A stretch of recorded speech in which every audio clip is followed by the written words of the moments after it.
Las opiniones emitidas en este programa son responsabilidad de sus panelistas e invitados y no reflejan la posición de esa empresa.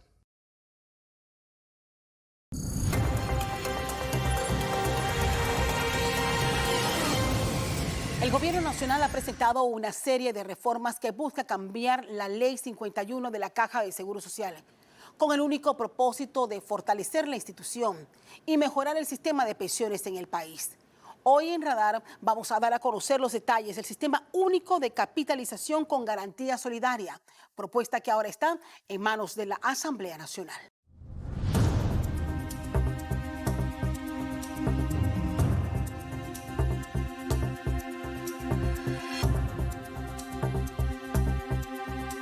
Gracias, bienvenidos a Radar. Bueno, y hoy el tema obligado es analizar este proyecto de reformas a la Caja de Seguro Social que ha llegado a la Asamblea Nacional y que plantea para los panameños el Sistema Único de Capitalización con Garantía Solidaria, que es cómo se sostiene y si es el modelo que realmente le conviene a los panameños. Es lo que pretendemos analizar con nuestros invitados y quiero darle la más cordial bienvenida a Dino Mon, director de la Caja de Seguro Social. Dale. Bienvenido, director. Gracias, Y por gracias. supuesto al ministro de Economía y Finanzas, Felipe Chatma, con el cual queremos hacer el ejercicio de poder preguntar con más detalles cómo se sustenta este nuevo modelo al pasar de los años. Me acompaña Fernando Martínez, gracias por sumarte hoy a Radar. Y el doctor Ritter, como ya es costumbre, doctor Ritter, vamos a empezar de inmediato. Creo que voy a darle la palabra entonces al director de la Caja del Seguro Social de cómo han sido estos primeros días luego de la presentación en la Asamblea de este importante proyecto de ley. Bueno, han sido días muy interesantes, yo creo que con mucha ilusión, porque es un proyecto que viene desarrollando el Ejecutivo con paso firme y con mucha responsabilidad, hay que decirlo, porque los sucesos que pueden darse el próximo año de no tomar decisiones sobre este tema, pues son no necesariamente los más halagüeños, los más deseables para la población. Así que, pues nada, estamos aquí, igual que en todos los foros, para tratar de esclarecer, por supuesto, un tema tan importante para todos los panameños como es el tema de las reformas a la protección social, que este país pues de alguna manera merece que desde temprano todos los puntos queden esclarecidos, ¿no? Sistema Único de Capitalización con Garantía Solidaria es un modelo que fusiona ambos subsistemas hoy día o Sí, que elimina al mixto. Creo que hay que empezar por ahí, bueno, aclarar. las dos cosas son en este, digamos, contexto casi equivalente. El sistema funciona, unifica todo el sistema y vale la pena quizás decirle a la población que dentro de estas mesas de trabajo que el presidente convoca para poder recibir toda la información que de los diferentes gremios y sectores se necesitaba para poder tener una idea mucho más amplia del problema, con una metodología bastante fértil en el tema de lluvia de ideas. Cada sector propone de una manera muy clara que querían un sistema único y otro que querían un sistema solidario. Y eso el presidente lo tomó muy en cuenta a la hora de definir una reforma y definir los pasos que teníamos que dar. Entonces, el tema de la unificación se da como un proceso de optimización y de administración claro de todos los recursos que este sistema de pensiones debe de tener. Y entonces todos los fondos actuales, los pocos que quedan en el sistema exclusivo de beneficio definido y todos los que tiene el sistema mixto, se funcionan en un fondo único, solidario, pero con visibilidad individual de cada una de esas cuentas de ahorro pensional de cada una de las personas. Entonces, el sistema se basa en que el ahorro pensional de cada panameño es el que produce, por supuesto, la pensión de jubilación, con una característica muy bonita que a la hora de que te pensiones, pues si cumples con las reglas que te está dando el sistema, vas a tener una pensión o mayor o igual a la que tenías en el sistema anterior. Así que, pero es un sistema sostenible porque efectivamente no nada más depende de buenos ahorros, de buenos rendimientos, sino también que efectivamente el beneficio que se otorga está ligado hacia futuro a la expectativa de vida. Fernando Martínez tiene pregunta. O sea que sigue siendo un sistema de cuentas individuales al que se ha añadido una pensión solidaria garantizada que sería de 264,96. Así es un sistema basado en el ahorro personal para pensiones de cada uno de los panameños, con Y- características en donde hay una pensión mínima, Fernando, efectivamente, pero características muy particulares con una fórmula que permite que al final el ahorro pensional accese a una pensión, y si esa pensión no es lo que era la pensión que te daba la ley anterior, principalmente para lo del sistema exclusivo de beneficio definido, te dé como mínimo esa pensión. Se ha dicho muchas veces que se garantiza eh, una tasa de reemplazo o pensión igual o superior al sistema viejo de beneficio definido, que era el 60% de los 10 mejores años.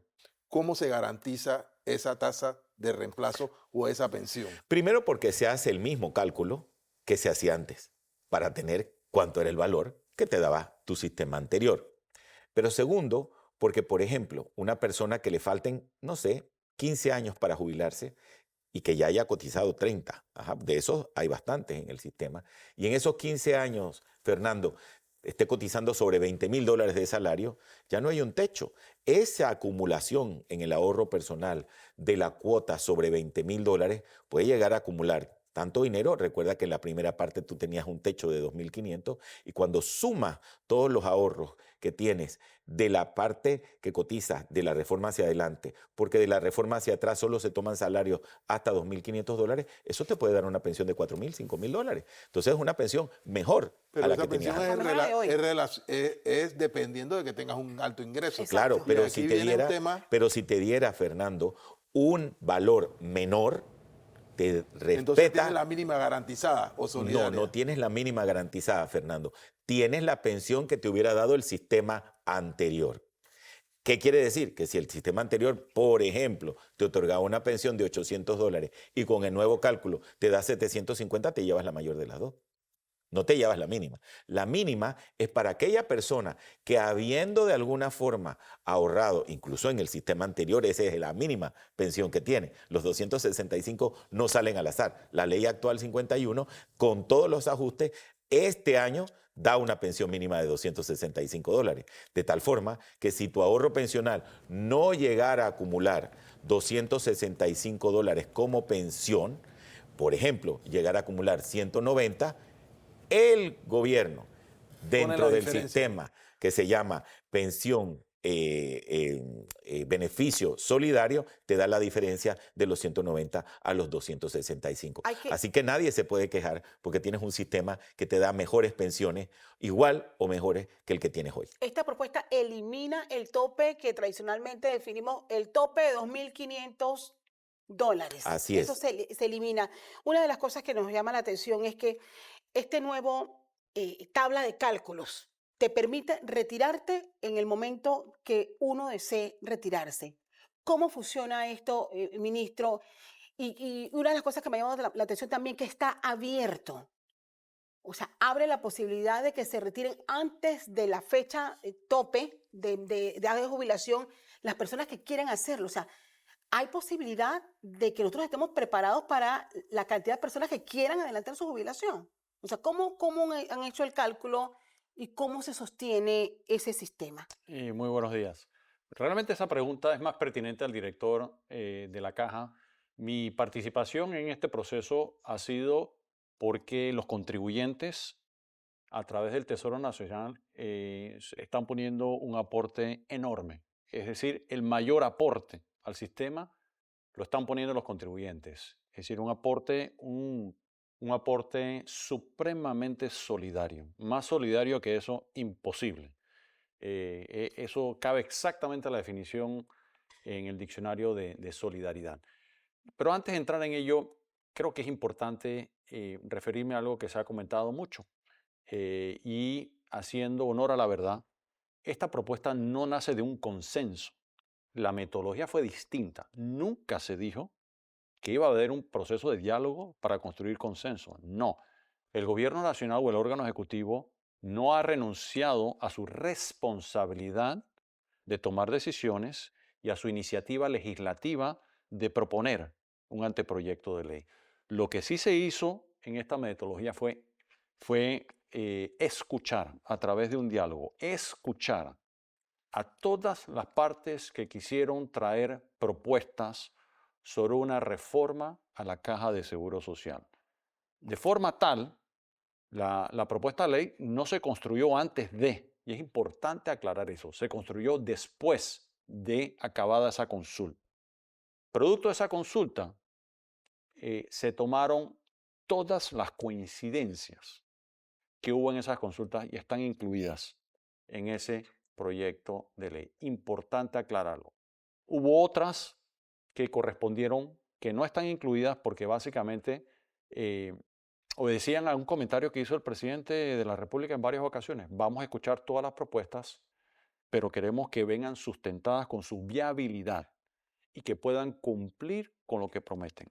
Hubo propuestas que cualitativamente sonaban muy atractivas, no eran sostenibles desde un punto de vista financiero. Por tanto, no se incluyeron. Y eso es importante que los ciudadanos lo sepan. Esta propuesta es una propuesta que está equilibrada y tal cual está presentada, puede tener una sostenibilidad a tiempo indefinido. Ahora, esto no es una imposición. Recordemos, ¿cómo funciona una democracia? El órgano ejecutivo, que es uno de los que tiene iniciativa legislativa, está proponiendo al país, al presentar un anteproyecto de ley a la Asamblea Nacional de Diputados, que ahora entra el proceso realmente democrático de un debate político donde todos los ciudadanos pueden opinar por medio de los diputados. ¿Se puede modificar? Por supuesto que sí, se puede modificar. Esa es la facultad que tiene la Asamblea Nacional de Diputados. La recomendación, ya no de ministro, de este ciudadano, es que las modificaciones que se hagan, que haya un análisis riguroso de que sean cumplibles y que sean sustentables y que sean sostenibles. Esto está fundamentado pensando en las siguientes generaciones. Es decir, una propuesta legislativa pensando en cuando no vamos a estar aquí. A mí como ciudadano me da la tranquilidad y duermo tranquilo que yo puedo ver a la generación de mis hijos y de sus hijos a los ojos y decirle, esto es una propuesta en la cual es solidaria, donde no se les está pasando la cuenta. De otra forma, lo que estaríamos haciendo es simplemente lo que estamos ahora pasándole la cuenta a la generación de nuestros hijos y nietos, que yo realmente en eso no me siento cómodo. Ahora, ¿se puede modificar? Sí. Mi recomendación es asegúrense que lo que se promete allí se pueda cumplir. Lo que está presentado hoy en día puede cumplir lo prometido que acaba de explicar el director Mon, que yo creo que lo otro pertinente a las variables que comenta, él es la persona más indicada para explicarlo. Bueno, indudablemente, gracias, ministro. Yo creo que la población tiene que entender que cuando nosotros corrimos el modelo, y tal cual como dice el ministro, un modelo sostenible en el tiempo, a infinito, para no estar volviendo a reabrir temas, sino que este proceso fuera un proceso que de una vez por todas ya se le pusiera el cascabel al gato y no estar todos los tiempos haciendo reforma tras reforma, implicaba un esfuerzo tripartita. Encontramos que obviamente en las mesas de trabajo se quería que el menor esfuerzo posible lo hicieran los trabajadores y que efectivamente pues, el gobierno fuera el garante de esa sostenibilidad y los empleadores tuvieran una participación importante dentro de todo esto. Eso también está en el proyecto. Como bien sabes, los empleadores ponen un 3% más. Eso equivale como a $500 millones que sumado a lo que ya ponían, pues les da unos $860 millones de aporte anual. El aporte de los trabajadores suma más o menos $840 millones, de tal manera que se equipara lo que pone un trabajador y un empleador. Recuerda, el empleador paga casi el 100% del programa de salud. Todo lo paga el empleador. El empleado casi no paga nada, solo paga 0.5.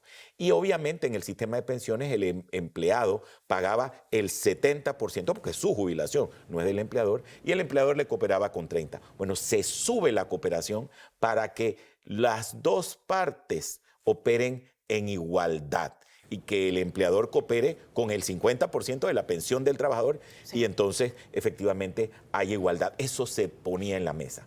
Ese 3% salió en la mesa. Los educadores dijeron que querían, incluso pusieron el 3% como un valor. Y el presidente de la República lo tomó no por otra cosa más que porque cuando se hacen los cálculos se ve el balance e igualdad de parte y parte dentro de todo esto. Así que esos 3 años más que se le está pidiendo a los trabajadores representa en igualdad lo mismo que los empleadores están poniendo, y el Estado ponía la diferencia que cerraba el círculo de aportes con 966. ¿Eso qué hace? Que efectivamente tú quieres llevarte un beneficio mejor o igual, tienes que trabajar 3 años. Pero si te quieres ir antes, Castalia, la edad máxima para la opción de jubilación es 65, pero te quieres ir a los 62 o a los 57, lo puedes hacer, nada más que el beneficio se te ajusta proporcionalmente como si fuera una anticipada. La diferencia con la ley anterior es que la anticipada nada más te la daban 2 años antes. Aquí te puedes ir cuando quieras. Pero se pone un instrumento bien innovador, que es el ahorro voluntario, que funciona como el PRA, como el CIACAP, muy bien estructurado, que dan buenos rendimientos, en donde Castalia puede poner una cantidad adicional a lo que ya aportaba para jubilarse antes con el mismo beneficio a los 62 y a los 57 Pero años. esta fórmula funciona si los salarios alcanzan para hacer ese ahorro. Y si no alcanzan para hacer ese ahorro, Castalia, entonces tú pones 3 años de trabajo, porque sabes que todos normalmente trabajamos unos 3 años más. Nos jubilamos, sí, pero seguimos trabajando. Así que veíamos dentro de toda la solución que tampoco pedirle un esfuerzo de 3 años más al trabajador, sí así. Él lo dice. Después de 7 años. Después de 7 años es importante. Ajá, efectivamente, de los que obviamente le faltan más de 7 años, no era algo que no fuese razonable en un problema que vale 75,000 millones de dólares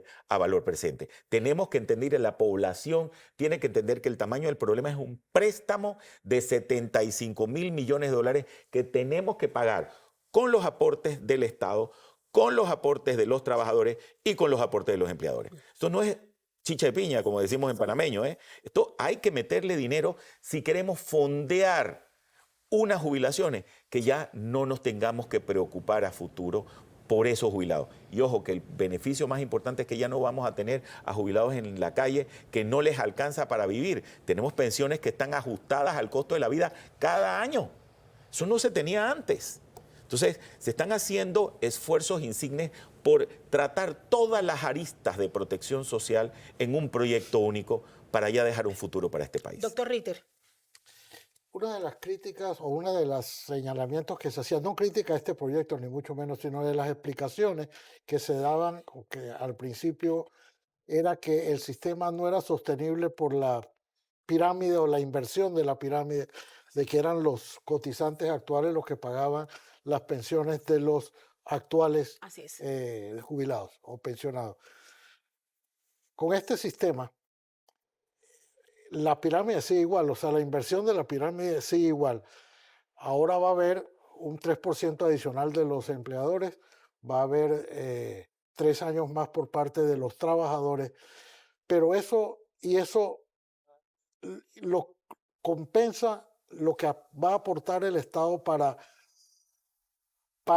realmente lidiar con esa inversión de la pirámide. Es decir, ahora mismo no la pagan los actuales cotizantes, no pagan las pensiones, no alcanzan para pagar las pensiones de los actuales jubilados. Esa diferencia la está poniendo el Estado ahora. Bueno, primero, si me permiten antes de entrar en esa materia, es importante también hacer énfasis que el sistema no se está privatizando la caja de seguro social. Y quienes me han escuchado antes, yo vengo 10, 15 o 20 años oponiéndome a la privatización de la caja de seguro social y he defendido ese principio.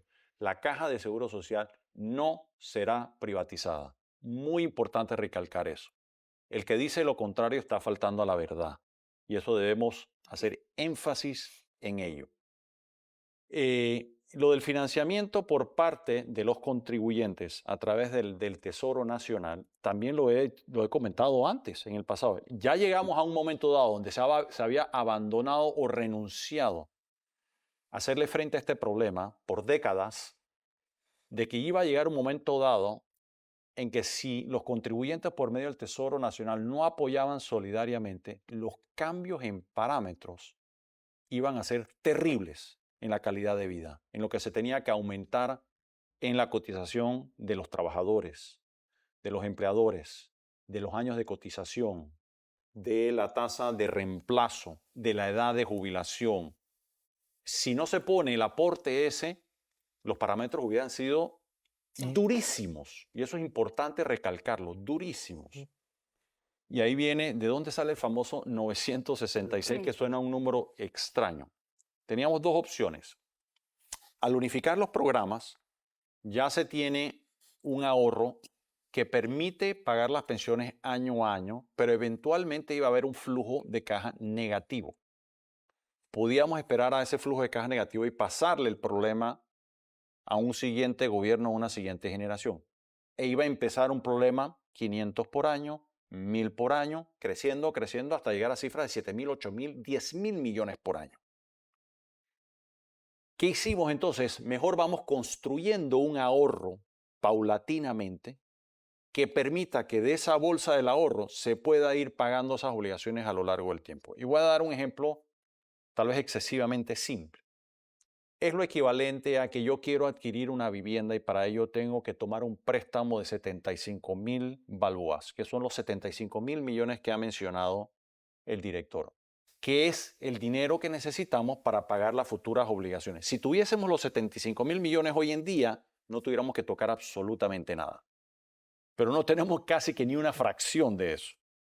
Entonces hay que decir, bueno, ¿cómo construimos ese ahorro de los 75.000 millones? Es como la cuota de un préstamo.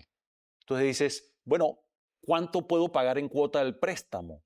Entonces me lo calculas a 15 años, a 20 años, a 30 años. Entonces, en función del tiempo, que viene la edad de jubilación movida, en función del tiempo, ¿cuánto es la cuota que puedo pagar?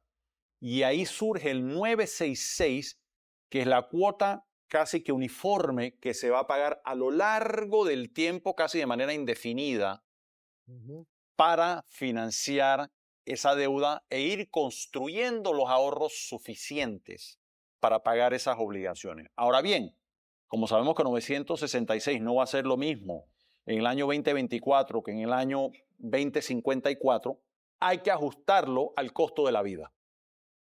Y esos 966 se van a ir ajustando. Hoy, esos 966 representan una proporción importante de los ingresos del gobierno nacional y también, si se compara con el tamaño de la economía, una parte importante.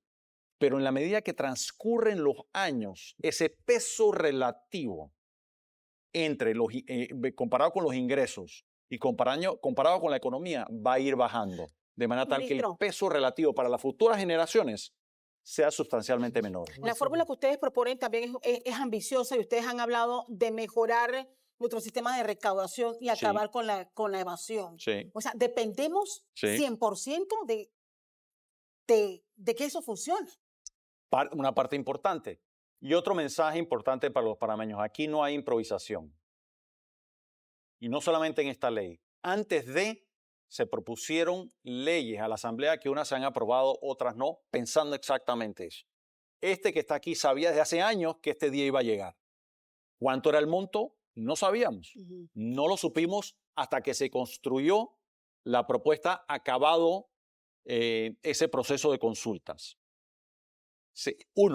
Todos recordarán el proceso traumático del presupuesto, que se presentó un presupuesto sustancialmente menor al aprobado, pensando en esto, en tener el espacio para ello. Eso no estaba improvisado. Se hizo una reforma a la Ley de Responsabilidad Social Fiscal donde se pidió eliminar los aportes excedentes del canal para que fueran a la cuenta del Tesoro Nacional, adelantándonos a que muchas personas iban a pedir que el canal aportase a la seguridad social, adelantándonos a esa solicitud. No se logró que se suspendiera o se eliminara, se logró suspender por 3 años. Yo creo que lo correcto y para los ciudadanos hubiera sido eliminarlo completamente. Sí. Pero bueno, fue decisión soberana de la Asamblea nada más suspenderlo por 3 años por solicitud de muchos ciudadanos. Esa es la democracia. Lo otro, se presentó una reforma para minimizar o combatir la evasión, que está legalizada a través de uso de créditos fiscales, exenciones, y otra serie de leyes que legalmente reducen la recaudación de impuestos. Esa fue rechazada en la Asamblea Nacional de Diputados por presión ciudadana. Hay que reconocerlo. Respondieron a la presión ciudadana y se rechazó. A lo que voy es, aquí no hay una improvisación. Esto viene pensado desde antes, previendo que este día iba a llegar. Entonces, en eso, y les doy un solo ejemplo, simplemente si recaudamos entre 30% de la evasión que tenemos hoy en día, más el aporte nuevo del canal, cubrimos los 966 millones de balboas. Bien. Fernando. Perdón, y por último, ahí yo le diría Sí. al panameño sobre eso, pide tu factura fiscal porque ahí está tu jubilación. Se la pides a la tienda del barrio, se la pides a la ferretería. Pide tu factura que ahí está tu jubilación. Y a los abogados, y a los contadores, y a los médicos que no dan ¿Qué es el factura. ITBM? ¿Qué es la S de ITBMS? Servicios. Una pregunta. ¿Cómo se va a garantizar el margen de rentabilidad de los fondos a un mínimo de 4%? Y si implica la búsqueda de esa rentabilidad, poner total o parcialmente esos fondos en manos de empresas privadas. A ver, yo creo que hay que entender. La ley lo que dice es que antes de la reforma, por ejemplo, para todas las personas que están en el sistema exclusivo de beneficio definido y le faltan más de 7 años para jubilarse, pues no hay $1 en sus fondos. Lo que está haciendo el Estado es reconociendo que ellos cotizaron unos salarios que se usaron, por supuesto, para pagar las jubilaciones que estamos pagando hoy, y les está reconociendo no solo los aportes que hicieron, el 15%, sino un 4% de rendimiento a esos aportes. De aquí en adelante, todo lo que se aporte, como ya expliqué, al 15% se van a calcular la cuota sobre esos salarios, se van a invertir y la tasa de rendimiento que se va a obtener es la tasa de rendimiento de las inversiones de las reservas que le hemos llamado el Fondo Único Solidario. Pero Ahora, ya no ¿qué sería se ha- el Banco Nacional, entonces. Ahora, ¿qué se ha hecho? Se ha dado una forma muy clara y responsable para invertir los fondos con la responsabilidad adecuada. La ley anterior te permitía invertir A la ley en actual. Panamá, la ley actual, Actual. actual, te permitía invertir dentro y fuera de Panamá en diferentes tipos de instrumentos. Lo que pasa es que la política interna de la caja los llevaba al camino más fácil, invertir en el Banco Nacional en depósito, a una tasa muy baja. Entonces, ¿qué se hizo? Se hizo promover dentro de esta ley la diversificación con el debido respeto al análisis de riesgo que tiene que haber como Ok. apetito para tener un portafolio no nada más balanceado, sino con la conservación necesaria de capital. Entonces, ahora usted puede ver, Fernando, que cada parte está perfectamente regulada en qué se puede invertir, nada que de alguna manera sea especulatorio. Indudablemente, los depósitos no los vas a poner todos en el Banco Nacional, vas a buscar una mejor estructura de inversión ligada a la rentabilidad que también en las mesas de escucha y de trabajo Sí. los trabajadores pidieron de una manera contundente que se hiciera Sí. así. El director Mon sin duda está defendiendo la fórmula que ellos nos están presentando, que tiene que entrar en debate Explicándola. a la Está asamblea. explicándola. La está sustentando. Pero es que hay una realidad. Al final, lo que se apruebe en la asamblea, esa fórmula, la decisión de cómo ampliamos esos rendimientos, los tiene que administrar la Caja del Seguro Social. Y va a seguir siendo la junta directiva quien finalmente tome las No, decisiones. No. ¿No? ¿Qué pasa ahora con esta nueva normativa de aprobarse? Primero, la caja siempre ha tenido un departamento de inversiones, siempre lo ha tenido la UTI, indudable la unidad técnica de inversiones. Lo que se hace es fortalecer la unidad técnica de inversiones con una unidad especializada en apetito de riesgo, en riesgo, como una entidad responsable, moderna, y una entidad de inversiones que de acuerdo a ese apetito y a las desviaciones que no queremos tener, efectivamente busca las mejores inversiones que sean concordantes con ese apetito. Y luego, esa política de inversión pasa por un comité en la junta directiva, que por supuesto va a estar dirigido por la presidencia de ese comité, por el MEF, porque oye, el Estado siendo el garante fiduciario de tantos fondos, particularmente los fondos solidarios que se ponen cada año, pues tiene que hacer compatible todo esto dentro de esa filosofía gubernamental que permita validar y que permita darle el mejor curso a esas inversiones para poder así llegar a los rendimientos que se esperan tener a nivel de ley y que no sean los que han sido tan, pero tan bajos a lo largo de toda la serie histórica que hemos recibido. Es más, Ministro. y yendo a los dos comentarios de ustedes muy válidos, cuando uno examina la historia larga de la Caja de Seguro Social, ha tenido resultados en el manejo de sus reservas muy pobres, muy pobres. Por decisiones tomadas. Bueno, muy conservadoras y muy fácil. Simplemente era, coloco en el Banco Nacional a una No, tasa de ahora- interés muy baja. 2%. Y no hago nada. Exactamente. Muy bajas. Esto lo que propone es más parecido al CIACAP o al PRA, que producen rendimientos sustancialmente superiores a la Caja de Seguro Social, Pero a mayor rendimiento, mayor riesgo. por supuesto. ¿Y cómo Por resolvemos supuesto. el tema de los riesgos? Ahí entonces vamos a la teoría de administración de carteras de inversión y se ha traído realmente las mejores prácticas globales. Pero la pregunta de Castalia fue diversificación. ¿quién toma ¿Quién las toma las decisiones? decisiones? A ver, yo creo que está muy fácil, ¿Quién señor. toma las Y decisiones? interrumpo un momento al ministro.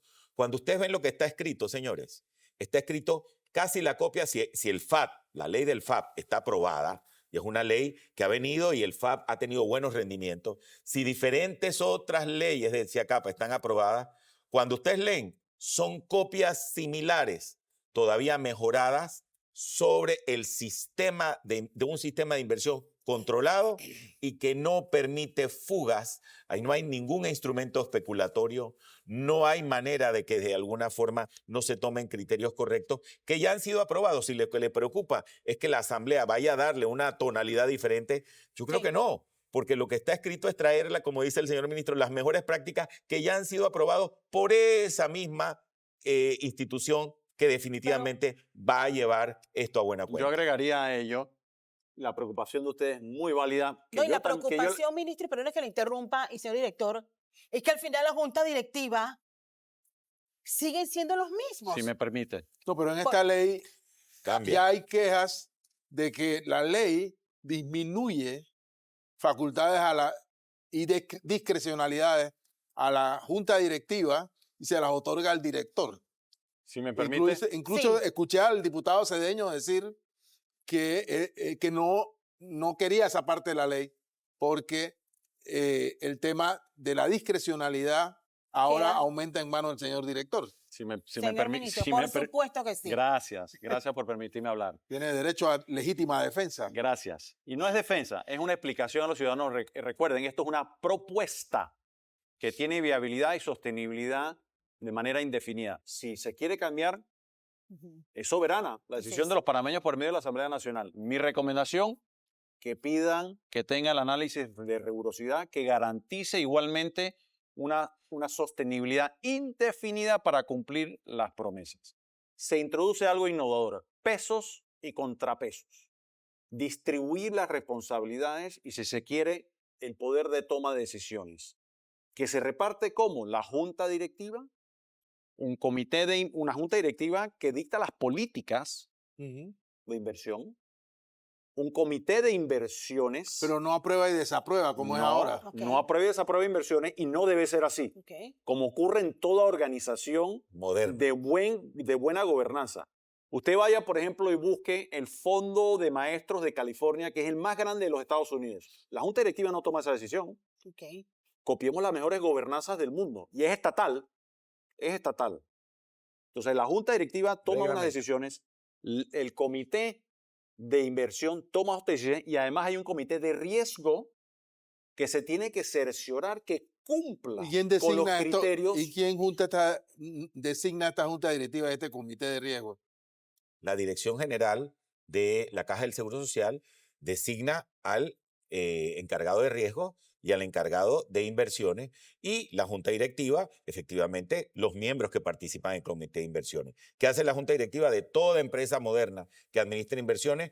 Genera las políticas, los reglamentos, las reglas del juego a seguir y el Comité de Inversiones lo que hace es opera sobre esas reglas que obviamente el Comité de Riesgo y de inversiones han Sí. discutido previamente con la directiva. Pero Así se entonces manejan sí el decide el director. No, el director no decide. No, señor. Es Le estoy explicando, nuevamente, Fernando, que hay un comité de inversiones. Pero el director es el que los nombra. No, señor. El director viene de la cuando- Junta Directiva. La Junta Directiva nombra al comité de inversiones de la Junta Directiva, en donde el presidente del Exactamente. comité es el ministro de Economía y Finanzas. El Ministerio de Economía y Finanzas forma parte de la Junta Directiva. Y esta norma lo que propone es que ese ministro, sea quien sea, Sí. puede ser Fernando, sea quien sea, tenga la Mejor que sea Chapman. tenga la responsabilidad de dirigir, no toma las decisiones, de presidir ese comité. ¿Por qué?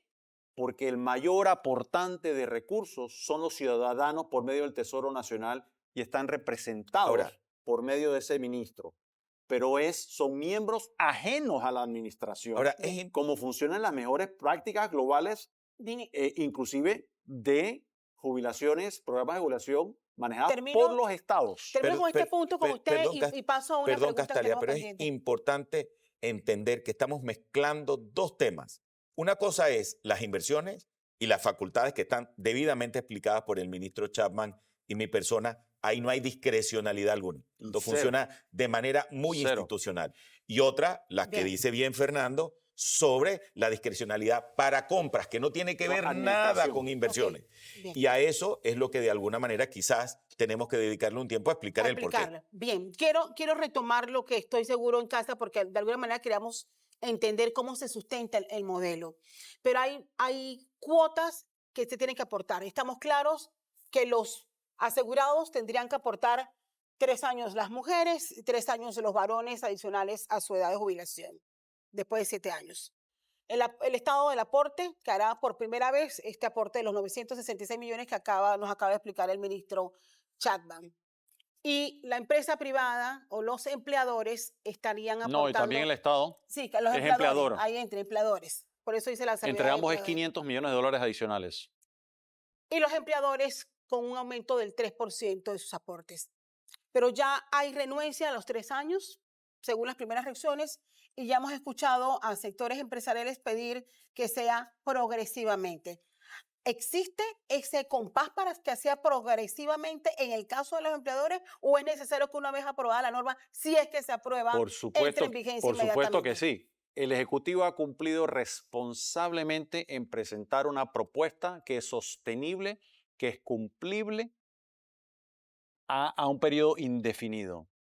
Nuevamente, la Asamblea Nacional de Diputados, en un régimen democrático y en un Estado de Derecho, puede inclusive desechar la reforma o cambiarla. Y los ciudadanos, como en toda democracia, están representados en ese órgano del Estado. Ahora bien, y reitero, esto no es una imposición, esta es una tarea que se ha hecho con una gran responsabilidad, con gran rigurosidad, que podemos dar fe que lo propuesto es sostenible, cumplible y todo el que se va a jubilar va a recibir una pensión. Ahora bien, como en cualquier congreso del mundo, los ciudadanos pueden pedir que se cambie y ese cambio lo puede llevar a que no sea sostenible, a que no sea cumplible, pero es decisión soberana de los ciudadanos por medio de la Asamblea Nacional. Y yo quería agregar dos cosas. Si ahí en la Asamblea se cambia para un modelo que no sea sostenible, entendamos, tenemos que enfrentar más adelante otro nuevo espacio de reforma que efectivamente puede llegar a ser muy traumático. Muchos dicen es que todos los países, tantos años, es que todos los resuelven de otra manera. No ponen lo que Panamá responsable está poniendo, todo lo que debe. Cuando tú no cumples con el proyecto de poner todo lo que debes, abres el espacio para que en 20 años más quizás el hueco sea mayor. Número uno. O la Asamblea puede definir que la edad se acorte. Pues entonces alguien tiene que poner la plata, porque si vamos a resolver el problema todos hoy para no enfrentar un problema de insostenibilidad a futuro, alguien tiene que poner la cuenta porque el dólar, Castalia, tiene 100 centavos. Yo agregaría Entonces, lo eso. que jalas de un lado, alguien lo tiene que poner del otro. Yo agregaría eso y debo insistir en eso. Esto no es una imposición del órgano ejecutivo. El órgano ejecutivo está siendo responsable con su obligación de tomar decisiones y presentar una propuesta al país. Y en un régimen democrático eso se presenta y se debate en la Asamblea nacional. Ahora bien, si se cambian las variables y no hay un análisis que demuestre su sostenibilidad por rigurosidad, le puedo firmar donde usted quiera que en 5 años, 7 años, 10 años o 15 años, dependiendo de los cambios, vamos a estar de vuelta en lo mismo. Se lo garantizo. Pero Se el lo gobierno, garantizo y se lo firmo donde sí, quiera. pero el gobierno ha sido muy claro y las mesas de trabajo. Queremos que nuestros jóvenes tengan jubilaciones y no tengan este problema. El doctor Ritter dijo algo, es que se cambia el tema de que los cotizantes ahora, que son los que sostienen el sistema, eso nunca debió existir. Eso es una falacia, eso es una trampolinería, el pensar que tú vas con empeño de tus hijos, de tus nietos, a pagar jubilación futura. Eso, el financiamiento de un sistema de pensiones no funciona así. Entonces tenemos que entender que una de las políticas del presidente de la República es cortemos de una buena vez el problema. Garanticemos que nuestras nuevas generaciones gocen de un sistema libre, se puedan pensionar bien y segmentemos el problema que tenemos hoy y resolvámoslo bien hoy. Termino con esa reflexión, este primer bloque en donde hemos dado oportunidad a explicar, porque creo que estamos en una etapa en que debemos explicar el contenido, escucharlo a ustedes que han elaborado la propuesta para dar paso las próximas semanas a poder escuchar las otras partes de qué opinan sobre esta propuesta de ley. Vamos a la pausa, pero al regresar continúo con el director de la Caja del Seguro Social. Despedimos al ministro Chapman, pero se suma a esta mesa de radar el ministro de Salud.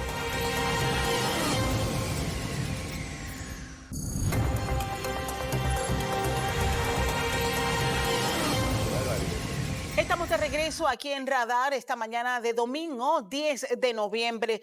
Nos continúa acompañando Dino Mon, director de la Caja del Seguro Social, y se suma a la mesa el ministro de Salud, Fernando Boy Galindo. Agradecida por estar aquí también. Bueno, había una pregunta que se quedó en el tintero, Fernando, antes de... Hay una relación directa entre el régimen de pensiones de un país y los niveles de pobreza en la ancianidad. Y en nuestro país, esos niveles de pobreza golpean principalmente a las mujeres. ¿Por qué? Porque las mujeres, en una economía como la nuestra, les cuesta más trabajo alcanzar la densidad de cuotas. Así es. Es una queja que hemos escuchado mucho Así es. en nuestro noticiero. Y muchas no encuentran trabajo después de los 45 o 50 años. Algunos malos empleadores desechan a las mujeres después de cierta edad, no las vuelven a contratar. Típico de ciertos comercios, etcétera. Y además viven más que los hombres. Así es. Lo cual es una variable importante, pero no alcanzan las pensiones con la dignidad que debiera. Entonces, ¿cómo esta nueva ley ve el tema de la mujer, habida cuenta de que le estamos agregando 3 años más? Bueno, indudablemente la pregunta es muy válida. Hay que decir que la mesa de trabajo en presidencia, en la parte de pensiones, tuvo claros, ahora sí que confirmaciones de que todos los sectores querían que sí hubiera diferencia de género. A pesar de que vemos que muchas mujeres que de alguna forma dicen que debe haber equidad entre hombres y mujeres, en esa mesa se dijo que un incremento de 57 a 65 años para una mujer no podía ser, o el incremento que fuera, porque la mujer sufre un desgaste mayor y tiene todos los problemas que Fernando efectivamente dice. Así que sí querían mantener, a pesar del tema de igualdad que se en general predica, sí querían mantener una diferenciación. Entonces, para tratar de convivir con los dos esquemas, lo que se hizo fue, bueno, incrementemos 3 años, porque tenemos que incrementar parejo todos, si no nos dan los números, pero el punto de partida de las mujeres se mantiene en 57 y el de los hombres en 62. Así que se sigue manteniendo con eso la diferencia de género, pero agregando los 3 años más que efectivamente se requieren de toda la población como aporte a la Caja del Seguro Social. Recuerden que es un problema financiero y todos tenemos que aportar a la solución, porque todo lo que no aportemos es como un préstamo que pasó en pandemia. ¿Qué pasó? Yo debo $30,000 en mi carro, no pago el préstamo y ¿qué pasa, Castalia? Se acumula intereses y se va acumulando más. Entonces, todo lo que no vayamos pagando de esos ahorros de manera constante van agregando intereses a la deuda y entonces no hacemos absolutamente nada. Entonces, sí teníamos que tomar una decisión y te lo tengo que Bien. reconocer y reconocer a la población y por supuesto a las mujeres que entendiendo todo el problema que hay alrededor, también tenemos que entender que esto es un problema que debe de ser resuelto también para ellas. Ellas tienen el sistema que garantizarles una pensión mejor o igual a la que tenían y la única manera era incrementar parejo los años de trabajo para las dos poblaciones. Bien, nos hemos concentrado en buena parte de la semana que ha terminado en entender este proyecto para resolver la crisis del IBM. Pero hay un componente sumamente importante que independientemente de la decisión que tome la Asamblea, la gente espera que mejore y es la prestación de los servicios públicos. En este ejercicio, ¿cómo queda la propuesta de integración de los sistemas de salud para mejorar precisamente esa prestación? Muy importante, Castalia. Fíjate que esto es como, yo estaba presente ahí siempre porque estaba viendo qué hacía Felipe, qué hacía Dino y a dónde jalaban. Yo, yo, yo pongo el parangón con la camisa. La camisa es una sola. Si yo jalo de aquí, esta se recoge. Si yo jalo de esta del lado de acá, esta se va a recoger. Entonces, lo importante es que es una sola estructura. Tiene muchas aristas, pero donde tocas una de esas variables, otra va a tomar. ¿Y cuál va a tomar? Bueno, puede tomar, tenemos que meternos en la parte de las infraestructuras, los medicamentos, atender a la gente, contratar médicos, contratar enfermeras. Es decir, toda la estructura de salud que tenemos que mejorar muchísimo, tenemos que hacer de una manera coordinada. El director hablaba también que esa no es la parte medular de esta modificación, pero es importante. Sí. El programa de enfermedad y maternidad ya inclusive las reservas que tenía se van a ir agotando en los próximos 4 o 5 años. Cosas como, por ejemplo, el Hospital Amador Guerrero lo construyó el MINSA, se lo entrega a la caja para que funcione, pero la caja no tiene presupuesto para hacerlo funcionar. Igual pasa con la Ciudad de la Salud. Ahí está la Ciudad de la Salud, pero ¿dónde está el presupuesto para ponerlo a funcionar? Y se necesitan cientos de millones de dólares para que eso opere.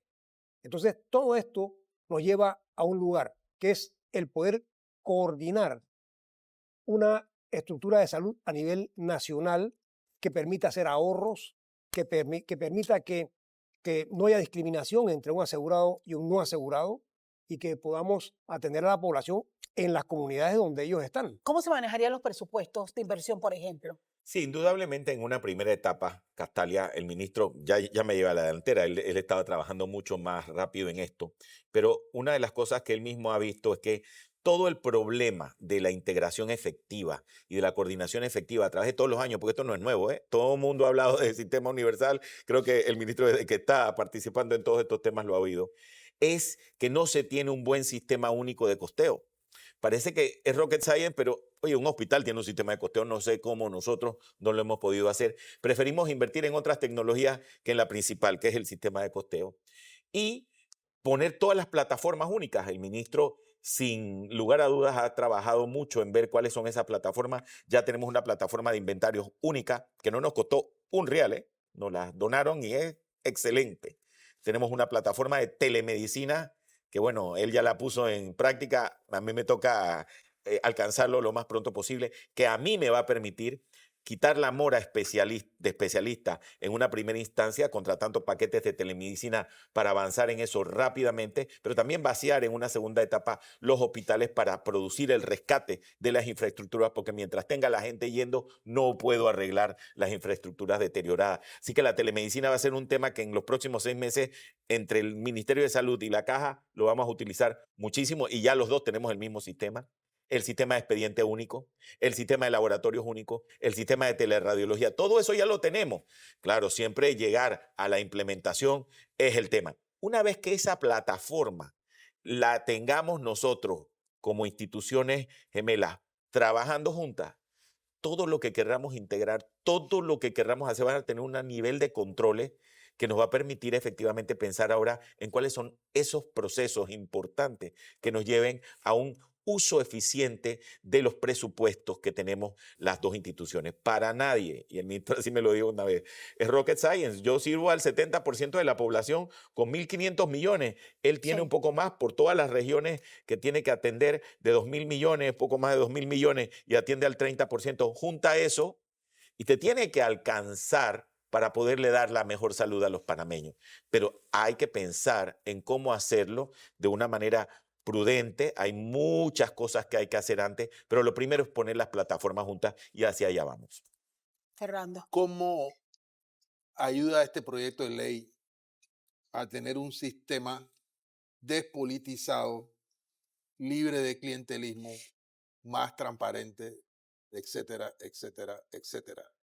El maestro aquí yo creo que puede ayudar muchísimo en esa respuesta. Mire, yo pienso que cuando hablamos de despolitizado se refiere A la los política partidos políticos, partidista. a la política Dentro partidista. del... Perdón, Porque siempre- no a la política pública. Exacto, porque esta A la mala política. La política pública, efectivamente, yo creo que nosotros tenemos la ventaja, nosotros, que venimos no de una participación política partidista, y eso nos permite tener una mejor flexibilidad de lo que estamos haciendo. Yo creo que eventualmente la buena utilización de los recursos humanos, de las mejores personas en los mejores puestos, yo creo que eso se tiene que mantener con el tiempo. Nosotros estamos aquí nos quedan 4 años y tanto, pero realmente esto tiene que ser ya una estructura que pueda perdurar en el tiempo. La ley se hizo para eso.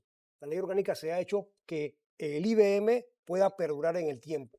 En la parte de enfermedad y maternidad es donde yo creo que tenemos que meterle mucho la mano ahora entre los dos en la parte administrativa para lograr que a través de la ley, que se modificaron muchos artículos que permiten que esto fluya mejor, vamos a lograr una estructura más eficiente. Como decía Dino, ya tenemos varias cosas en conjunto que están funcionando, inclusive las compras de medicamentos, que tenemos que lograr que ese precio que estamos consiguiendo a nivel nuestro se pueda también transmitir hacia las farmacias privadas o las pequeñas farmacias, de manera de que la población tenga un mejor precio de medicamentos. Perdón, pero tenemos un problema en la caja, Sí, que es una abultada e injustificada planilla, no de médicos ni de enfermeras, Administrativa. sino de administrativos. Mira, Fernando, esa pregunta siempre me la hacen. Yo creo que es correcta. Yo creo que es correcta. Nuestros propios colaboradores lo saben.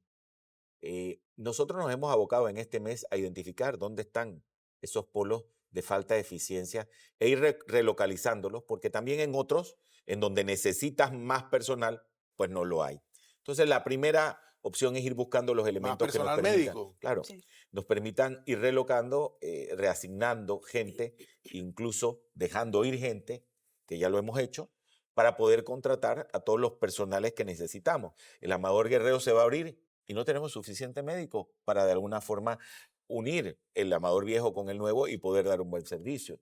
Se van a abrir nuevas policlínicas en diferentes lugares. Hay un servicio de integración conjunta en otros lugares que está abriendo el ministro y necesitamos compartir ese personal especializado. Así que se va a hacer un trabajo importante de rendición de cuentas con la gente. Eso es un compromiso que tiene la ley, en que el director general y la junta directiva de la Caja del Seguro Social se comprometan estratégicamente a llevar al personal a esto. Hay que decir, y no lo puedo decir en voz baja porque es lamentable que leyes que protegen efectivamente la permanencia con muy corto plazo en una institución hagan que se enquiste gente que no quiere poner de su parte en los procesos de transformación. Ayer yo me quedé hasta las 12 de la noche viendo un problema. No sé por qué, todo el mundo tiene mi celular y qué bueno, porque me llamaron, tuve que dejar a un hermano enfermo e irme a las 10, casi 10 de la noche al Irma de Lourdes Sanetato y después al Susana Jones a atender temas de maltrato a pacientes. Y en ese micromanagement, yo no sé cómo un director general puede estar, pero es la única manera de darte cuenta, Fernando, de qué es lo que está haciendo nuestra gente administrativa y médico, Es que hay de todo en yo una iba para institución. allá, hay médicos que no cumplen sus turnos. Y hay enfermeras ahora- tampoco. Entonces, claro, les llamas la atención, tratas de decirles que tenemos que cooperar, pero ¿sabes qué? Llega un momento en donde la gente cuando se acostumbra a trabajar en un mecanismo de manera ineficiente, es duro. Dicen que el oro viejo no da la pata. Y de verdad que es increíble que cambiar eso, tienen que ir cambiando procesos, tienen que ir cambiando cosas. Y lo único que les puedo decir es que en un mes de estar trabajando, quisiera cambiar el mundo y no se puede hacer de la noche a la mañana, Bien. porque somos 34,000 colaboradores. Muchos. Más somos los buenos, ¿eh? Pero los que no estamos haciendo el trabajo correcto dentro de esa organización pesan mucho cuando de alguna manera en la opinión pública uno mide lo que Sí. está pasando. Doctor Ritter, Yo quería pedirles una opinión sobre el por qué esto no se ha hecho. Yo los oigo, los escucho hablar casi con entusiasmo casi juvenil de la integración. Esto es una disposición que está en la Constitución desde 1972. ¿Ah? O sea, Sí. esto no es un invento de ahora, esto está en la Constitución hace 52 años. la integración. La integración de los Imagínese. servicios de salud. Y esto nunca se había, o sea, todavía no se ha hecho, se está haciendo, vamos a ponerla así. Pero eso tiene que tener una explicación, porque no puede ser que en 52 años han pasado gobiernos de todas las distintas capas, todos los distintos partidos, de todo, y nunca esta fórmula ha funcionado. A veces se ha dicho que era por razón de que el director de la Caja del Seguro Social quería mantener él su Su hegemonía. propia hegemonía. Otros decían que el ministro de Salud no quería.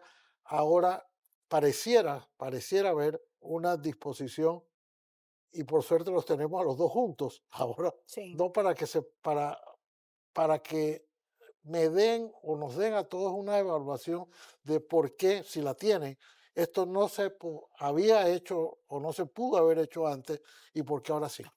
Yo creo, doctor Ritter, que hay una decisión muy clara del presidente de la República de que el sistema gubernamental, la estructura gubernamental sea eficiente. Y el mandato que él me dio a mí personalmente fue: haz que esto sea eficiente, que la estructura, que pon en el centro de la meta tuya como ministro de Salud al paciente, a la persona, al ser humano. Esa es a lo que nos debemos. Y es cierto. O sea, ¿cuál es mi objetivo? Es lograr que no existan enfermedades, lograr que todo el mundo esté sano, lograr que los que están enfermos que sean atendidos donde sea su residencia, en sus lugares donde mora cada uno, etc. Pero yo creo que ¿por qué no se ha hecho anteriormente? La respuesta a eso es por una voluntad, o la ausencia de una voluntad política de hacerlo. ¿Por qué? Porque entonces hay hace poco habían dos cabezas que tienen una dirección completamente opuesta, o a veces no coinciden. Entonces es más cómodo yo estar en mi reinado y mantenerme acá sin que nadie me afecte, no entendiendo lo que realmente se quiere, que es que el pueblo sea bien atendido. Entonces, por ejemplo, yo creo que a medida que vamos produciendo una mejor penetración de la tecnología dentro de las estructuras, eso se va a lograr mejor, porque además nos ayuda a administrar mejor. Si tenemos una cita por teléfono, entonces ya no hay la opción de que alguien se pueda mover de su puesto si no me va a atender en ese momento cuando le toca la cita. Entonces, todo esto yo creo que es una voluntad que tiene que venir de arriba. Tiene que haber la voluntad de que esto ocurra, porque si no, se mantienen otra vez dos estructuras separadas. Como en el caso nuestro, Disculpe, que nos entregaron, perdón, Fernando, te digo nada más, nos entregaron, por ejemplo, un instituto cancerológico que la gente de Lyon no sabían, que ellos nunca participaron en la decisión de lo que se iba a hacer allá. Entonces no podemos seguir así. Eso es por cómo. Yo Ay, siento que hay Fernando. mucho énfasis en el sistema curativo. Y Sí. aquí lo que tenemos es que Eso. volcar, porque el sistema curativo convierte la enfermedad en una mercancía. Esa es la verdadera privatización del Eso. sistema. Y los cambios tecnológicos son importantes, el tema del recursos humanos en base a méritos, en base a rendimientos, productividad, todo eso tiene mucho valor. Pero lo ideal es que la gente en el sistema primario y en la prevención no contraiga enfermedades crónicas graves. Y eso se resuelve volcando el sistema. O sea, hay que darle un revolcón al sistema ¿cómo- sanitario. ¿Sabes, Fernando, que eso que está diciendo es la clave?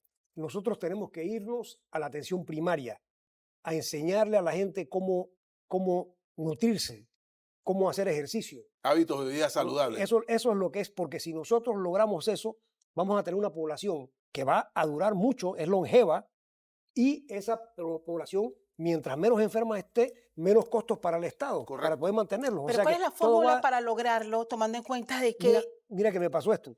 Estuve en una reunión en Nueva York tratando de buscar la formación de un hub farmacéutico aquí en Panamá. Lo estamos tratando de lograr igual que el hub de dispositivos médicos.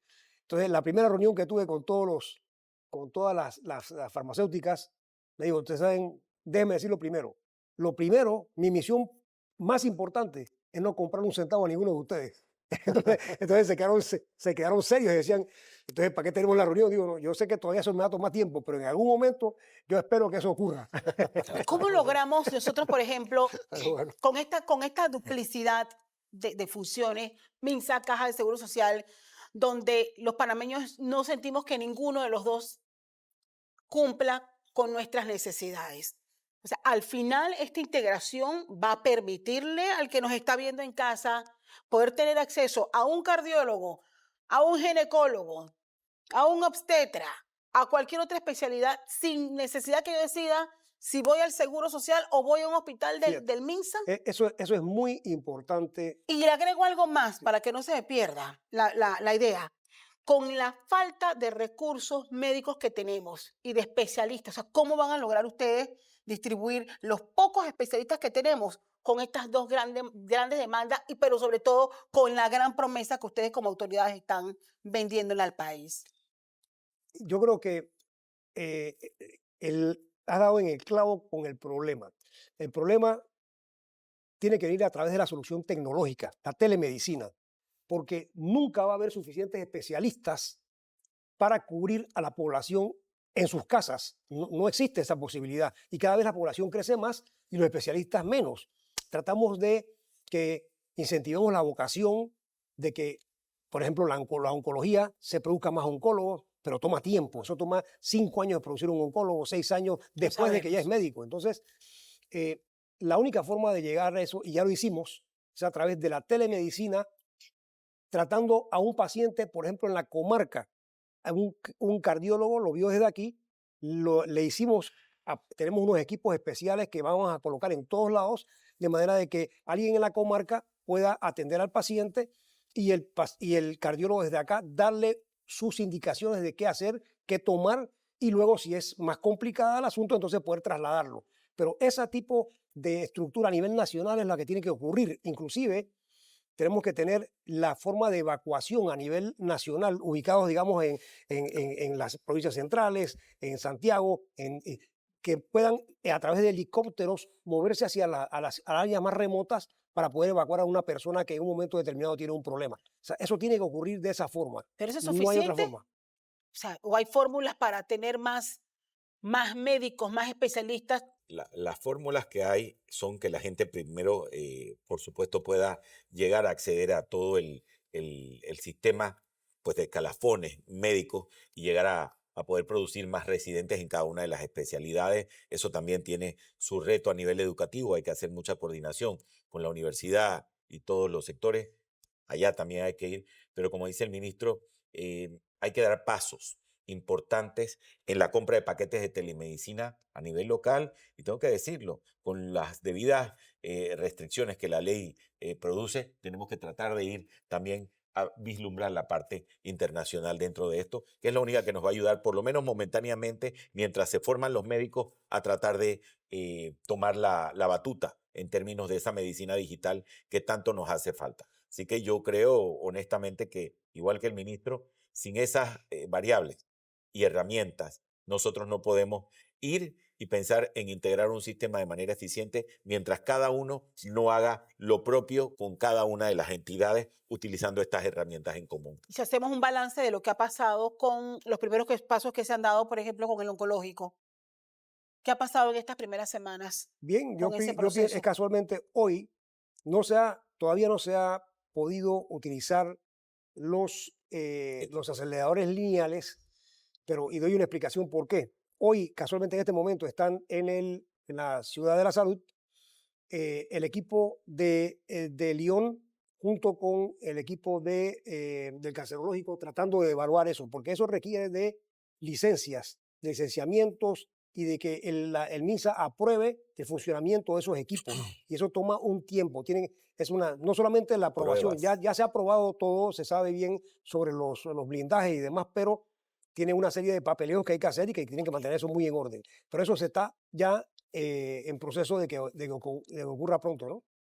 Bien, creo que hemos abordado suficiente hasta este momento esta etapa que creo que al final, señor Dino, de nada nos vale poner la cuota de sacrificio si al final miles esperan que al menos ese sacrificio que vamos a hacer con la decisión que tome la Asamblea revierta también en la prestación de salud que el país merece y que se acabe de una vez por todas esas historias tan tristes que nos toca a los medios de comunicación Así es. social contar cuando gente ha muerto esperando ser atendidos o cuando gente en el interior no tiene la cero posibilidad de que un especialista los atienda. Yo les agradezco a ambos estar con nosotros esta mañana haciendo un análisis profundo de lo que es esta propuesta. Como dijimos, doctor, las próximas semanas vamos a traer al radar a las opiniones de esas voces que están en estos momentos, al igual que muchos de ustedes,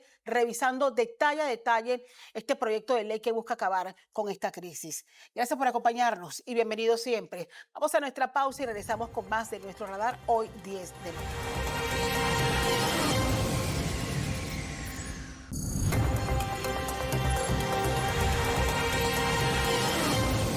Estamos de regreso en Radar de hoy, domingo 10 de noviembre, junto al doctor Jorge Eduardo Ritter, esta servidora Castelia Pascual. Le damos la más cordial bienvenida a nuestro próximo invitado. Rutilio Villarreal, director del IDAN, con nosotros. Le agradezco muchísimo el tiempo y compartir estos minutos para actualizar, conocer un poco, doctor Ritter, importante saber cómo ha encontrado la institución el nuevo director del IDAN en medio de una gran expectativa en uno de los principales problemas que afectan a los panameños.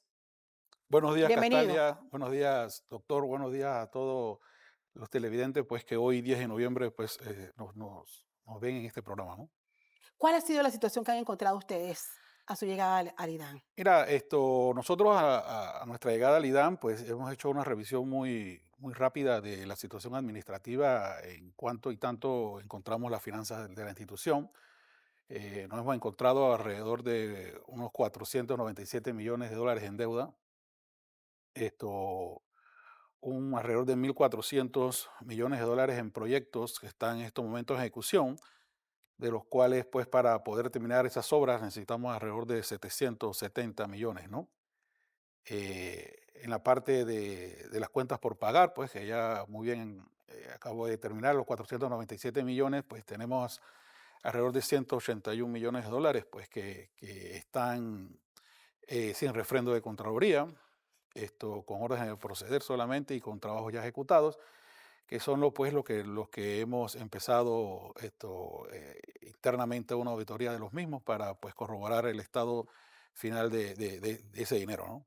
Ahora bien, cuando se anunció su designación, el presidente de la República, José Raúl Mulino, pidió orden en la institución y sobre todo en medio de fuertes cuestionamientos de negociados de un sistema que a pesar de los costos no resuelve el problema de suministrarle agua permanente a la mayoría de los panameños, pero sobre todo los que residen acá en la provincia de Panamá. Sí, desde el punto de vista, pues, del tema de personal y de los empleados que tenemos allí, pues encontramos un desbalance bastante importante. Un 30% solamente de nuestros 3.100 colaboradores son operativos. El otro 70%, pues, está de manera administrativa, por llamarlo de una forma, en una empresa que se dedica a producir agua, pues es un total desbalance, ¿no? Nuestra mayor fuerza laboral debe estar en la parte operativa, garantizando después la llegada del vital líquido a cada uno de los panameños, ¿no? Doctor Ritter. Director, desde el año, yo diría 99, 1999, después que finalizaron el proceso de transformación en empresas mixtas del IRRE en aquel tiempo y el Intel, se creó una especie de eslogan, no a la privatización del IDAN. Y eso ha permanecido en los últimos 25 años. Y creo que no hay nadie ya que piense en que el IDAN vaya a ser privatizado. Así es.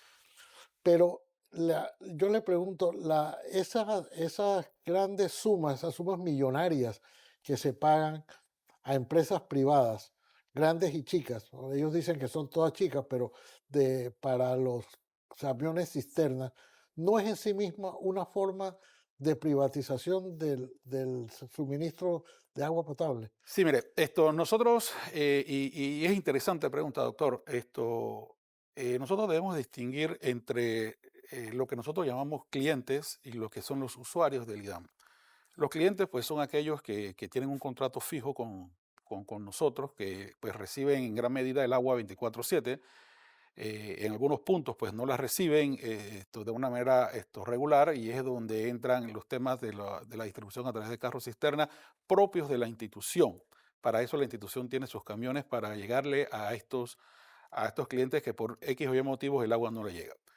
Está la otra parte, que son los usuarios, que son personas que no tienen contrato directamente con nosotros, en donde entran aquellos asentamientos informales, aquellas invasiones como se les conoce, en donde que por un tema de social hay que llevarle agua, y es ahí donde entra esta contratación privada de la distribución a través de carros cisterna de índole privado, ¿no? Ahí quiero hacer un paréntesis para tener un cálculo de los porcentajes. ¿Cuánto de esa inversión que ustedes tienen que hacer? Tienen que suplirle agua a los clientes del IDAN, y cuánto a aquellos que no son clientes y que, bien como usted lo plantea, han aparecido de manera informal en varios sectores, sobre todo acá en la capital. Sí, nosotros le llevamos agua a 3.1 millones de habitantes de una manera regular, a nivel nacional. Escasos unos 210,000 personas son las que reciben agua de una manera indirecta por medio de carros cisternas, y que, recalco nuevamente, no son clientes del IDAN, son usuarios, pero que se le ha venido atendiendo, pues, a lo largo del tiempo, de una manera, pues, directa a través de los carros cisternas, ¿no? Que dicho sea de paso, pues son ya no solamente en la periferia de la ciudad, sino que lo tenemos alrededor de todas las provincias, excepto Coclé, que no tenemos contratado carros cisterna en esa provincia, ¿no? ¿A cuánto asciende estos contratos? Bueno, la licitación del 2024 fue por alrededor de 23.8 millones de dólares, ¿no? Y vamos en ascenso, y debo decirlo, ¿no? Vamos en ascenso mientras que no se tomen las medidas, pues, para ir incorporando estos lugares, pues, a la formalidad de la distribución de una manera permanente, y que es el plan que nosotros hemos ideado, de atender de una manera directa, empezando, pues, justamente hace 15 días con la inauguración del anillo hidráulico en el área norte, pues, que de salida sacamos 12 rutas de carros cisterna que ya no van a estar operando en esa área norte de la ciudad, ¿no? O sea, son realmente necesarios. Le hago esta pregunta porque creo que usted es consciente, como director, que uno de los principales cuestionamientos que se hace es el permanente señalamiento, doctor Ritter, de los negociados. Sí. Y con aquel dicho de que no habría voluntad de ningún gobierno de acabar con la crisis de distribución de agua porque a alguien le conviene mantener el negocio Así es. de los carros cisterna, sobre todo tomando en cuenta que usted está señalando 23 millones de dólares. Son 23 millones de dólares, ingeniero. Sí, sin duda. Este tema, pues, que ha venido cuestionado por años, es uno de nuestros grandes desafíos a resolver en esta administración. Sí debo decirlo, y creo que lo he venido repitiendo a lo largo de mis intervenciones, pues, que este retiro de los carros cisternas, o de esta modalidad de entrega de agua a través de los carros cisternas, se tiene que hacer de manera programada, ya que, pues, de una sola vez no se pueden parar. Es una realidad que hay lugares en donde si no es a través de carros cisternas no podemos recibir el Exacto. vital líquido, ¿no? Así que lo vamos a hacer de una manera gradual y para eso hemos ideado una serie de proyectos que ya tenemos para el 2025, ¿no? Ingeniero, una de las preguntas que se hacen muchos de los usuarios, o nos hacemos algunos de los usuarios, es la, el pago de la cuenta del IDAN, llamémoslo así, y que muchas veces la morosidad del IDAN se asocia con la recolección de la basura. Ajá. Entonces, y se decía que como no se puede cortar, no se puede cortar el agua, o sí se puede cortar el agua, pero muy pocas veces se hace por razón de que es puede causar un problema mayor y es que y en efecto el agua es digamos, un derecho humano. Sin embargo, algunos dicen primero que el IDAN cobra muy poco en algunas áreas de la ciudad capital. Cuando se dice muy poco es que en algunas ciudades del mundo las ciudades están segmentadas y hay lugares de la ciudad donde se cobran mucho más que otras, en otras puede incluso estar 100% subsidiada, mientras que los que más pueden pagar deben pagar un poco más. ¿Hay algún proyecto para de alguna manera hacer más justa la tarifa del IDAN para los diferentes áreas de la ciudad y hacerla ese cobro más efectivo asociado quizás con otra forma? Hay quienes piensan Sí. que la recolección de la basura, por ejemplo, debiera estar asociada más bien al cobro de la electricidad y no del agua, porque saben que la electricidad sí Sí. se la van a cortar, pero el agua no. Lo cual dice algo del IDAN en el sentido de que me siento más seguro que el agua no me la van a cortar. Y la tarifa, por supuesto, que es mucho más cómoda que en otros países. Sí, el tema del cobro de la basura a través de nuestra plataforma, nosotros en la institución servimos es como de comisionista a la autoridad SEO, ¿no? Nosotros le cobramos una tasa de comisión por el cobro de esa basura. En estos momentos estoy en reuniones con el director de aseo justamente para estudiar nuevamente esa comisión cuál va a ser. Ellos han decidido en algunas ocasiones casarla como la electricidad, tal como usted lo establece. Creo que San Miguelito tiene algo parecido, pero queda muy a discreción de la parte de la autoridad SEO, de quien regente el tema de la recolección de la basura a nivel nacional, porque Ujú. hay municipios pues, que pues, Total. ellos mismos Ellos mismos lo hacen, sí. ¿no?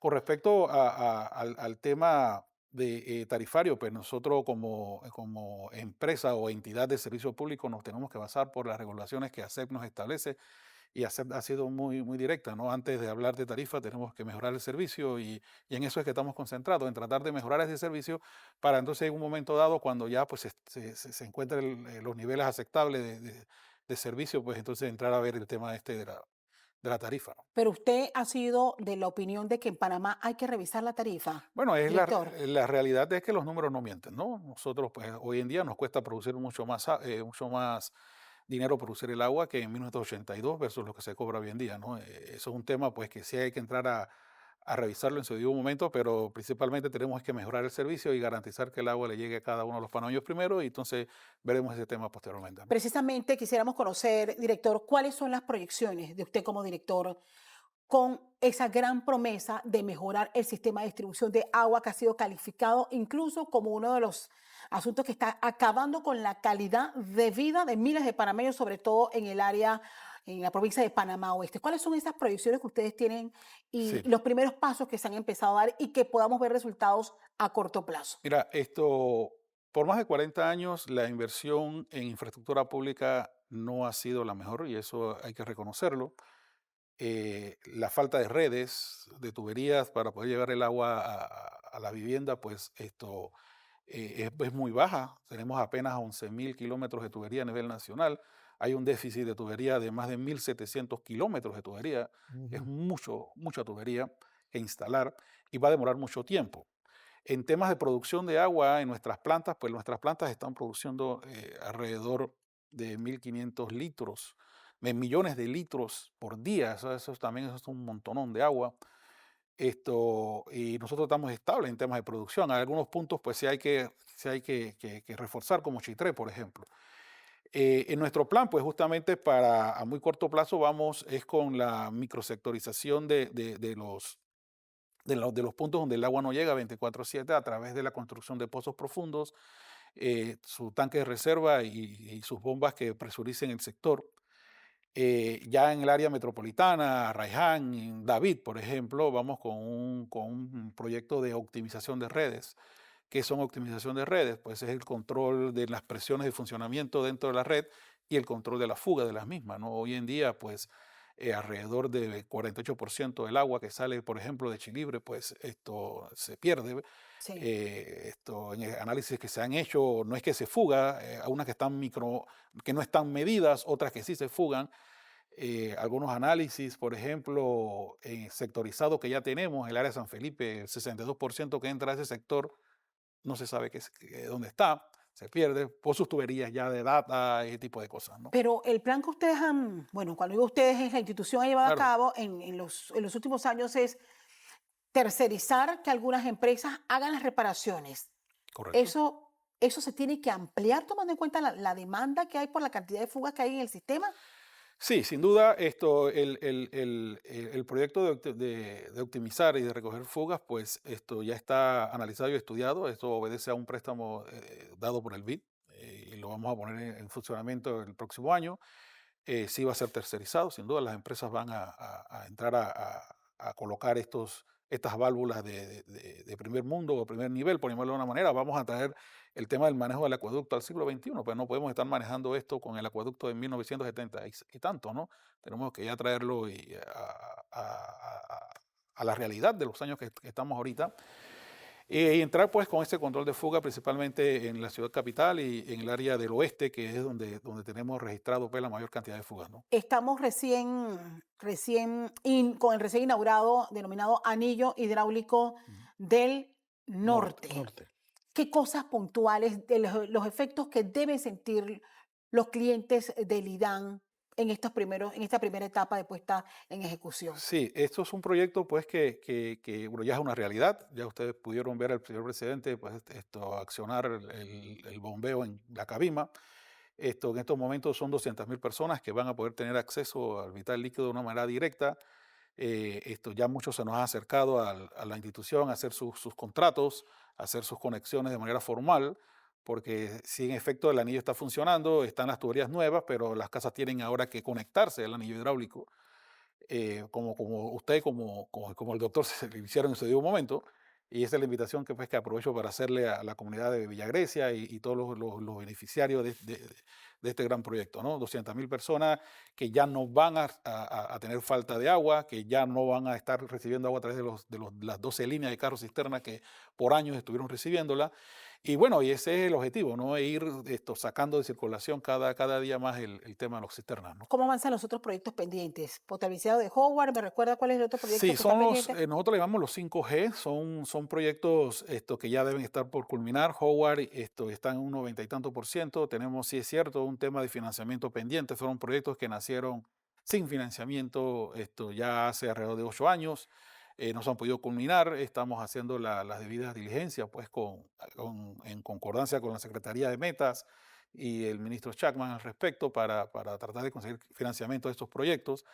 Es Howard, el Sabanita en Colón, la planta en Gamboa, que viene a reforzar el tema del este de la ciudad, el proyecto de alcantarillado en Chiriquí, que es muy necesario, que ya está en un 70%, y Santiago, que pues ya está operando, ¿no? El alcantarillado en Santiago, que ya está operando y que en estos momentos pues se le adeuda a la empresa sí algo de dinero, pero que definitivamente tenemos que ver de dónde conseguimos ese dinero.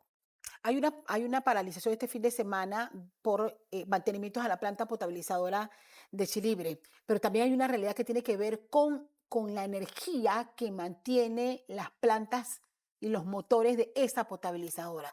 O sea, cada vez que hay un apagón o cada vez que hay un problema, ¿por qué Chilibre no puede tener su propio sistema de distribución de energía? Mira, te hablo primero Del por qué es necesario la hacer esta paralización. que tanto Chilibre, nos molesta a veces. sí, Chilibre es una planta que ya data de 1970. Ya tiene más de 50 años y como tal hay que comenzar a darle el mantenimiento un poco más rutinario a las instalaciones propias de la planta, ¿no? A los elementos mecánicos. En esta paralización se van a atender las rejillas de la toma de agua en el lago, se va a hacer a través de buzos, justamente rejillas que son las originales, las que están allí instaladas y que hoy por hoy pues, representan un peligro en el tema de la succión de las bombas en el lago. Se van a colocar nuevas rejillas y por eso la necesidad de parar. Aprovechando esa paralización, se van a colocar nuevos actuadores en las bombas, actuadores que ya no son hidráulicos como los de 1970, sino que ahora son eléctricos y electrónicos, pues que vamos a poder controlar a través de pantallas en un centro de control como el que tenemos en Vía Brasil. ¿Verdad? Y algunas reformas a los filtros y ese tipo de cosas que vamos a aprovechar la paralización. Es una paralización de alrededor de 16 horas. Para iniciar luego la recuperación del sistema. El tema de la electricidad en Chilibre, pues Chilibre, nosotros el 35%, para que tengan una idea, el 35% de nuestro presupuesto de operación y mantenimiento es electricidad. Es muy alto, alrededor de $53 millones por año, donde Chilibre tiene el 70% del consumo. Nosotros hemos sostenido conversaciones ya con el doctor Vázquez de la ACP, justamente para ver cómo la ACP nos suministra la energía y nos convertimos en gran cliente y podemos tener entonces esa redundancia que necesitamos, que cuando falla un sistema esté el otro amparado allí para que podamos tener redundancia y evitar los temas de conflicto eléctrico, ¿no? Ingeniero, ustedes están llevando a cabo una auditoría y si quiero terminar con esto, el presidente pidió poner orden en el IDAN. Así es. Eso y pidió incluso una auditoría. ¿Esa auditoría está en ejecución? Sí. ¿Para cuándo tienen previsto esto y si eso se será entregado entonces al próximo Contralor General de la República? Es correcto, hemos iniciado el proceso tal cual nos indica la asesoría legal, ¿no? Todo debe empezar por una auditoría interna de documentos, tener todo en orden en los expedientes, verificar toda la información para luego, pues, con la entrada del nuevo Contralor designado, pues, poder hacerle entrega a ellos para que evalúen y ellos, pues, siendo los regentes del tema de dinero en Panamá, pues puedan de una u otra manera establecer si los 181 millones están correctos o no, ¿no? Doctor Rita. Ingeniero, esta pregunta se la quiero hacer como un permanente usuario de las calles de Panamá.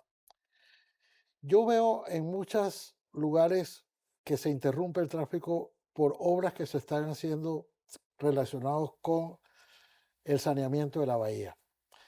Al final de ese proyecto, que tiene tantos años como yo me acuerdo de estar en funcionamiento, ¿qué debemos los panameños esperar ver cuando ese proyecto termine? Es decir, bueno, ¿cómo va a estar la bahía? ¿Cómo podemos aspirar a ver la bahía cuando este proyecto termine? Sí, el programa de saneamiento, si bien es cierto, el IDAN tiene injerencia en el mismo, esto lo lleva adelante la Oficina del Programa de Saneamiento a través del Ministerio de Salud. De Salud, sí. Definitivamente se han hecho inversiones a lo largo del tiempo importantes, como la planta de Juan Díaz. Ahorita se están en plena construcción de la colectora del Matanillo, que creo que es la que usted se refiere en estos momentos, que está en construcción. ¿Qué podemos esperar? Definitivamente mejorar la calidad del efluente que está llegando al mar. Sanidad de la bahía no solamente es agua residual, también es basura. Entonces ahí tenemos otro tema que no se nos ha atendido en estos momentos y que pues hay un reto como ciudad pues ver el tema de la basura. Sí debe mejorar el tema de la calidad de agua. Hoy por hoy pues los registros que se tienen de calidad de agua, la salida de la planta son muy buenos e interesantes e inclusive son modelos de la región. La verdad que no regento la planta, pero sí tengo muy buena comunicación con María Fernanda y cuando gusten pues podemos ir a la planta a ver ese tema allá, Sí. ¿no? Ingeniero, le agradezco muchísimo el tiempo que ha estado con nosotros aquí en Radar este domingo, justo y necesario esta conversación. Ojalá tengamos una próxima oportunidad a medida que vayan avanzando la ejecución de estos proyectos que están pendientes, pues podemos hacer nuevamente repaso en estos proyectos y su funcionamiento. Le agradezco muchísimo. Hombre, gracias a ustedes por la invitación y permíteme mandar un saludo a mi tierra, ¿no? A la Claro heroica que Villa sí. de los Santos, pues que hoy celebramos el 10 de noviembre con mucho patriotismo y como siempre lo sabemos hacer nosotros los santeños, ¿no? Así es, y con este mensaje nos vamos a nuestra pausa, pero al regresar tenemos nuestras conclusiones y por supuesto no se puede perder la inspiración de Hilde en su caricatura para Radar.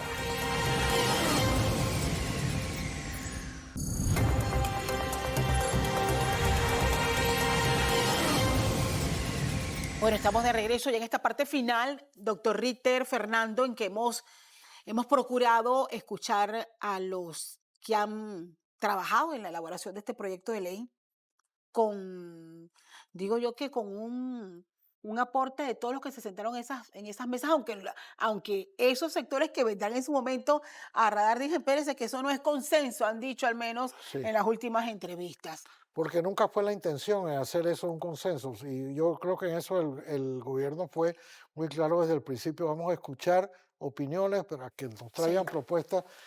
Pero Sí. lo cierto es que en esta Sí. parte final, la propuesta que se ha hecho, y le hemos dedicado el programa básicamente a que se nos explicara qué es, no a debatir sobre él, porque estamos en una primera etapa. Hay que recordar que esto fue presentado hace apenas unos días. Todavía muchos no hemos tenido siquiera la oportunidad de leerlo todo. Sí, Y pero esto ahí así es estamos. que el debate va a continuar. Pero el que creo que sí se ha adelantado es Hilde. Vamos con la A ver. caricatura porque está inspirado en este tema que ha acaparado la atención toda esta semana y aparecen allí varios cotizantes. Hay un obrero, un campesino, por supuesto una mujer, alguien ensacado que creo que es un empresario, Fernando, y un muchacho, alguien joven que representará entonces las nuevas generaciones, bueno, cargando lo que queda de la caja del Seguro Sí, Social. una caja del Seguro Social con Maltrecha. telarañas, maltrecha, sí, Maltrecha. pero creo que ese es el fondo de la explicación que se ha dado hoy, Así es. una institución que es maltrecha, que se está tratando de salvar. Así es. Y que la tenemos que salvar todos. Así es. Bueno, quiero Así es. escuchar unas últimas conclusiones de parte de ustedes. Empiezo Bueno, contigo, Fernanda. Yo creo que hemos tenido muchas respuestas y todavía quedan muchas preguntas, que va a ser muy importante mantener esa actitud dialogante hacia la sociedad para que cualquiera que sea la posición que tomen los ciudadanos frente a este tema sea una decisión previa y debidamente informada. Así es, doctor Ritter. Para mí, los dos aspectos, la integración, que es fundamental, ese es el día a día de los panameños, se ha abordado por fin. Esta no es la primera vez que escucho esto, pero pareciera ser que lo que sí es la primera vez que estando juntos en la misma mesa, como las hemos tenido hoy, al director de la Caja con el ministro de Salud, en una coordinación de esta naturaleza y una disposición tan clara para finalmente hacer esto de verdad, la integración que se reclama. Habrá todavía muchas preguntas sobre el programa de invalidez, vejez y muerte, sobre la forma como se va a cotizar, la manera como se van a uno mismo calcular sus propias pensiones, Sí. el hecho de ahora poderse retirar a la hora que se quiere. Yo creo que hay unas innovaciones importantes que tendremos que Claro. ver una a una en las próximas semanas. Y que habría que ver entonces cómo queda en esta dinámica o el mecanismo que apruebe la Comisión de Salud de la Asamblea Nacional para poder discutir y debatir y hacer los cambios que sean necesarios en este proyecto de ley. De esta manera llegamos a la parte final de Radar. A todos ustedes, muchísimas gracias por acompañarnos. Nos vemos el próximo lunes.